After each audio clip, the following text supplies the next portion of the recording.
flaws in today's viral slogans. Hit that like button and subscribe, or you might just fall for the next catchy chant. At what point did you ever hear us talking about black racial issues? So they were just doing different chants that they know, so it doesn't hurt to bring it up. So it actually has nothing to do with what we've been talking about? But you understand that anti-abortion is considered a conservative Right. And that all conservatives are racist? No, that's not. Is that what you're, well... But you're sitting on a very conservative platform and in today's political environment. Pro-abortion advocates start chanting BLM slogans. When asked why, their reasons fall flat. Is mixing messages helping their democracy in the U.S. Constitution? Where does that word appear? I'm not... It doesn't. How about in the Declaration? Doesn't either. In the Federalist Papers, it appears only negatively, so democracy is not an American value. I'm pretty sure they're talking about democracy like what they thought democracy was But back then. where do you get the idea that democracy is an American value? Because we are in a democracy. No, we're not. Democratic state. Who said that? It's between the democratic and the monarchy. It's a republic. Oh, no, hold on. That's different. Republic is different than democracy, so you're just like making stuff up. No, I'm not making stuff up. Well, democracy is nowhere in our founding documents. Where do you think Republican... Oh, no, republic, yes, that's a different form than a democracy. Totally different. It's just a rewritten democracy. No. Republic is you have irrefutable eternal truths that do not change just because the majority wants them to change. Life, liberty, pursuit of happiness, property, separation of powers, independent judiciary. A democracy is this. I want to be able to take away their rights because I don't like them. Nazi Germany was a democracy. We don't like the Jews, give us power, we're going to take their rights away. Hitler was democratically elected. Charlie Kirk enlightens a student on the true principles of democracy. School is now in session. So you want to beat people up for that? Sure, yeah. I think that's insane. Okay, I think it's insane that you bring guns to school, girl. What you need Why a gun did to I do school that? for? Why did I do that? Why do you need a gun at school for? Why did I take my picture? I don't give a fuck about what your reasons were. Because it's my right to defend myself anywhere that I am. Like, why do you, like, if I'm asking who you are and you want to take a YouTube video of me, why would you, like, not tell me who you, like, what was up with that? What's that Because your crazy behavior matched exactly how I thought you guys would be. You just threatened to beat me up. I would've walked away, bro. I would've walked the away. I would have never took no I know you guys know who I am.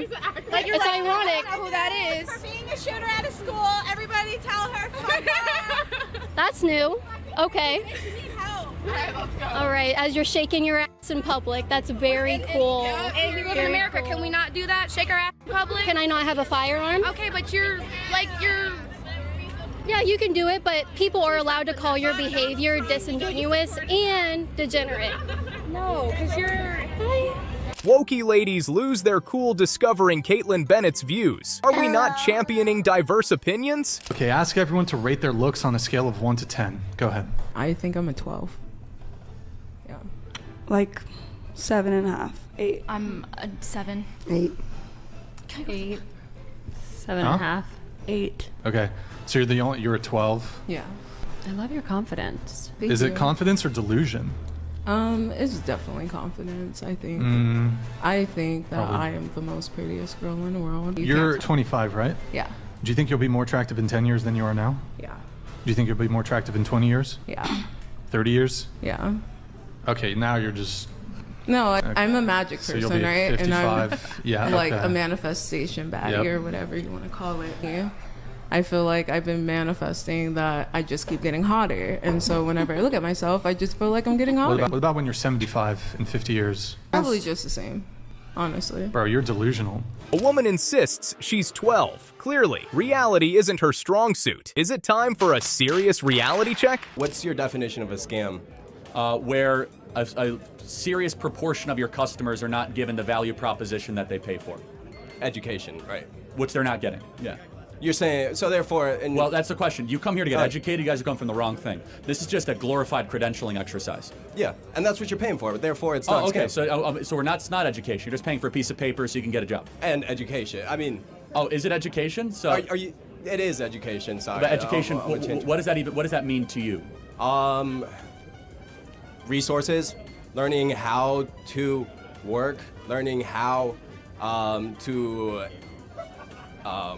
move around a professional workforce. You need to go to college to learn that? Yes. Yes, I'd say I so. think you're being scammed, man. I don't- Take it from someone who didn't go to college. You don't need any of that stuff. Yeah. You Would need- you say a doctor would need a college degree? Well, of course, but the vast majority of kids here aren't studied to go to become a doctor. How many engineers are in here? Yeah. Okay. So how many people that are studying social or liberal sciences? Social sciences. Yeah, a fair amount. Okay. But it's a personal choice. The Therefore, vast majority of kids that go to college are social sciences, psychology, communications. About only 18 to 20% are studying engineering. And you say they shouldn't go to college. Well, it all depends. Again, it depends on what you're studying, Exactly. why you're there. But you don't. This idea that engineering, you need a 4-year degree. You could also just learn to code in 6 months and work for Salesforce and earn $180,000 a year. Yeah, exactly. It's Yes, it is. Charlie Kirk exposes the university scam to a woke student. Ever wonder what your tuition really pays for? Wouldn't be a negative. What about safe spaces for women and shared bathrooms and things like that? And They're female, so why would that matter then? can you say? They're identified as female. They believe they're female, so they're female. That's it. Yeah. Okay. Yeah. Same-sex bathrooms, etc., etc. Prisons, the issue of prisons as well. Biological men going into female prisons. But they're no longer biological men. They're no longer biological men. Okay, fine. Women. They're women. Even if they haven't transitioned, they're still women. They're still women. Like, if they're transgender and they haven't transitioned medically, they're still women. They're still women. They deserve, and they're going to, for starters, be put in a much worse place than they're put into male prisons, which is something that you see every day. So women are. Trans women, if they're stuck in male prisons, are put in a much worse position than anything that they could do in women. Wokies argue that women's spaces should be open to trans women based solely on self-identification, safety, or inclusivity. Must we choose? It's arts and craft time for Antifa tonight. I love it. This is arts and crafts. Did y'all go to, where did y'all go to Joanne's Fabrics and get the signs? Look at this. This is how you know you're winning. I love it. You buy boxes at Joanne's Fabrics? What kind of imbecile are you? Is a better deal? You don't buy boxes at... But I want to say, I love you all. I know you guys don't like me, but I love each and every one of you. Stink when you're not wearing socks. With your fucking... I just want to say that I love you guys. With your moccasins, you idiot. Look, wow, feet live. I really appreciate this. You guys never feel. Hey, I'm Alex Stein. Alex Stein 99 on Twitter. No, but seriously, look at this. I love drag, guys. I'm gender fluid. But for a little bit, I'm back on. But I'm just saying, I love you. You get the good vibe. Okay. I hope you choke on a. I love you though. I hope you put Trump on a trans girl. Alex Stein confronts protesters with hard-hitting questions. When slogans meet facts, who will stand firm? You guys should be ashamed of yourself.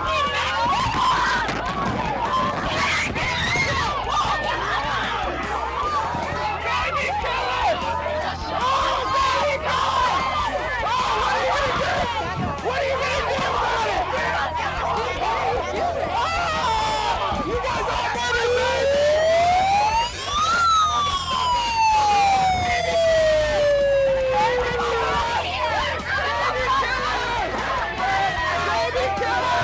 Alex Stein clashes with pro-abortion advocates, revealing gaps in their logic. Are emotional pleas clouding judgment? To the top, leave a legacy. If I got something to say, you better let me speak. Turn it up a new degree, bitch, you ain't seen anything. I pop off with the new rock, electronic, blow the sonic roof off. I'm too honest when I take a few shots. They're too toxic, need to take a new song. You cannot save me. I think I've had enough disease. I'm sick of all the bad thoughts. Parents bring young children to a drag show in a bar. Is this the new normal or a step too far? I don't think the empirical evidence necessarily says that. I've seen studies from UCLA that have drawn different conclusions, but I realize if we disagree on the empirical evidence, not much can be resolved here tonight. So assuming that it would help to accept them more into society, would you change your position on transgenderism?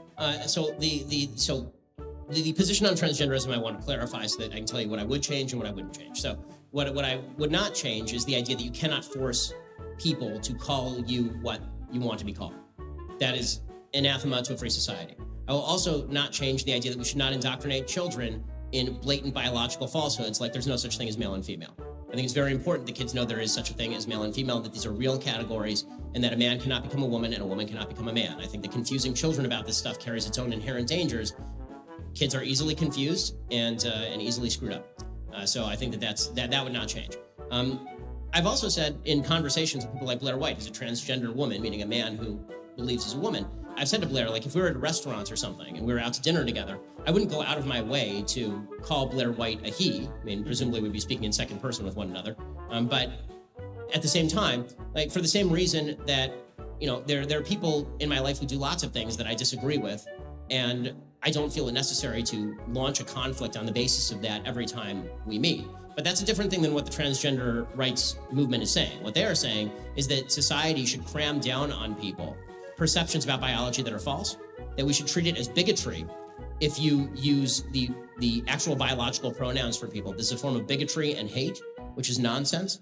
It's just something you don't like. There are lots of things I don't like. It doesn't mean it's a form of bigotry. Ben Shapiro logically dissects a trans activist's arguments. Can logic bridge the gap in this heated debate? Privilege not exist? The question is, given that there is unconscious bias, how does white privilege? So number one, so when I speak about white privilege, yes. So when I speak about white privilege, I'm speaking specifically about behavior. Okay, there have been no studies, and really I've looked at these studies. The connection between what they call implicit bias, this is their favorite phrase now, implicit bias, unconscious bias, and biased behavior has yet to be proven at any level that is even remotely necessary to be used in, for example, a courtroom, which is why it's never been used in a courtroom. It is also true that there is no way, there really isn't, there's been no proven way to alleviate what they call unconscious bias, which means that we're ghost hunting. So what I would suggest is that if there is unconscious bias, and I'll acknowledge the possibility or the reality of unconscious bias, if there is, then I need you to I don't care about what's in people's heads so much as what they do. So if you point me to a racist behavior, don't worry, I'll let you respond. If you point me to a racist behavior, I'm happy to stand alongside you and protest it. What I can't do is protest about things in people's head that I don't know about because I'm not a mind. Ben Shapiro systematically dismantles a BLM activist's claims with undeniable facts. Ready for a lesson in logic? Want to catch wokey moments in 4K? Watch till the end, subscribe, like the video, and comment wokies for a chance to win a brand new iPhone 16 or a cash prize. Also, don't forget to check out the next video on the end screen for more chances to win. Do you agree that you would be happy if that pay gap was eliminated completely? Because that's all the radical feminists are saying. It would depend on how it was eradicated and how the disappearance of it was measured. And you're saying if it's at the cost of men, that's a problem? Oh, there's all sorts of things that it could be at the cost of. It could even be at the cost of women's own interests. So because they might not be happy if they get equal pay. No, because it might interfere with other things that are causing the pay gap that women are choosing to do. Like having children. Well, or choosing careers that actually happen to be paid less, which women do a lot of. But why shouldn't women have the right to choose not to have children, or the right to choose those demanding careers? They do. They can. Jordan Peterson challenges a journalist on the gender pay gap, unraveling complex social narratives. Are we ignoring the real factors? Why should your right to freedom of speech trump a trans person's right not to be offended? Because in order to be able to think, you have to risk being offensive. I mean, look at the conversation we're having right now. You know, like, you're certainly willing to risk offending me in the pursuit of truth. Why should you have the right to do that? It's been rather uncomfortable. Well, I'm very glad I put you on the spot. Well, I'm very glad that I have exercised my freedom of speech. You get my point. It's like you're doing what you should do, which is digging a bit to see what the hell's going on. So and that is what you should do. But you're exercising your freedom of speech to certainly risk offending me. And that's fine. I think more power to you as far as I'm concerned. So you haven't sat there and I'm just trying to work that out. I mean, ha, gotcha. You have? Jordan Peterson leaves an anchor speechless in a discussion about freedom of speech. When did dialogue become so dangerous? Regulate the rounds instead of the actual weapons themselves. What would that do, in your opinion? Well, you can't, the gun is useless without ammunition to go in it. So, take away the ammunition instead of take away the gun? What's the difference there? Regulate the ammunition. Make it more difficult to obtain. How many rounds would you like to go down to, if you don't mind me asking? All of them. Oh, so just get rid of the ammunition. Not get rid of it, regulate it. A Wokey argues that guns are fine. Just limit the ammunition. Missing the point much? There's a big movement pushing that narrative. What are your thoughts on the people that are saying that? Great question again. I'm from New York. I'm 55 years old, and I come from a time when that was never really used, right? My mother's from the South, Jim Crow South. We never talked about white supremacy. We hear white male privilege and all these things, and kids are throwing them around. And I think what it's doing is creating a division amongst people and giving people power through their emotions and not necessarily on critical thinking or anything like that. It's just kind of like a throwaway thing.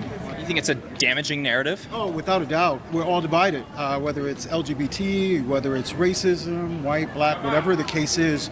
There's all these divisions, and we're all like fighting against each other on things that we really don't understand and the psychology and history behind them. A black man exposes the hidden agendas of some leftist movements. Time for a hard look in the mirror? Do you support the Black Lives Matter organization? Yes, I do. Yeah, I'm cool with it. You're cool with that? Yeah. You support it. What do you think? Support 100%. I 100% support them.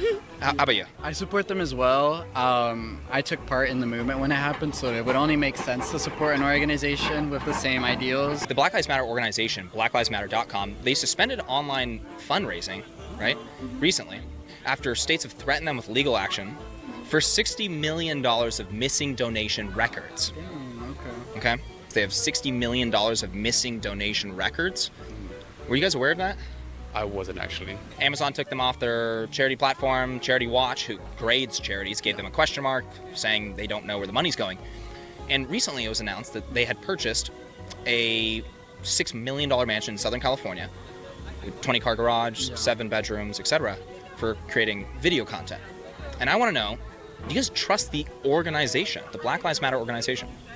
I don't think I'm educated enough in the subject for me to have an opinion on it. BLM supporters confront the uncomfortable truths about their organization. Is it disillusionment or awakening? A lower status. Have you been discriminated against?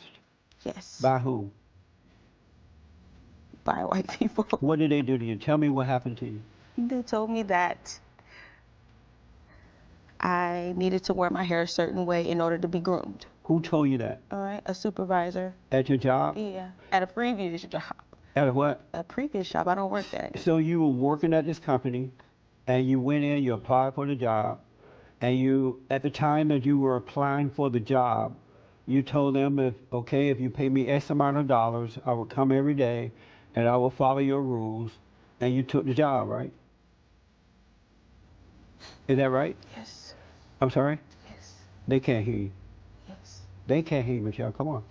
So when you agreed to do that job and follow their standards, their rules, you didn't mean it? Yes, I did, but An anchor faces off against a black woman on racism, challenging the mainstream narrative with provocative questions. Absolutely. So why were the blacks so dumb they allowed that to happen to them? Why were they so dumb? What makes you think they were dumb? Why would they let this white man convince them not to trust one another? They were smart people. Well, then why would a black man have a White History Month? You're not answering. That's a question. You're not. I'm going to tell you about the white history if when you ask, but I just asked if the blacks were so dumb, how did they allow white people to cause them not to trust one another if they weren't so, if they were smart? Why are they so dumb they allowed that to happen? Well, it could be because of greed, man. Oh, the black people were greedy? It could be, Jesse, because that's the only... An anchor debates a black activist, unmasking fallacies and challenging preconceptions. Okay, so according to the Bureau of Prison Statistics from last month, 38.3% of our current inmate population is black, but according to the 2020 census data, only 12.2% of our national population is black. So if you don't believe in white privilege, how do you explain this disparity? So why are they in jail? It has been this way for years, since the 90s. No, why do people go to jail? Why are black people in jail at higher rates than white people? That's the question, right? Maybe because they Yes. commit more crimes than white people. But that's not true. It actually is. They do. So every independent analysis shows that blacks have committed a disproportionate amount of crime. No one wants to say it out loud, but it's true. In fact, in New York, 52% of murders are committed by blacks, 40+% of arson, 60+% of drug deals. And so the question you should really be asking is what drives them to commit crimes? That's the question, right? The real question is, and maybe I can ask you, what percentage of blacks are raised with two parents in the home? So actually, according to the Uniform Crime Report for 2019, Black or African American individuals committed only about 1 million crimes, while white people committed about 4 million crimes. But that's the proportion. Yeah, how about the proportion? There's a lot more white people than black people in the United States. It's a 60% white country and a 14% black country, so you just proved my point. You literally... Charlie Kirk debates a wokie on white privilege, turning ideological assertions on their head. For more wokie videos, click on the screen right now.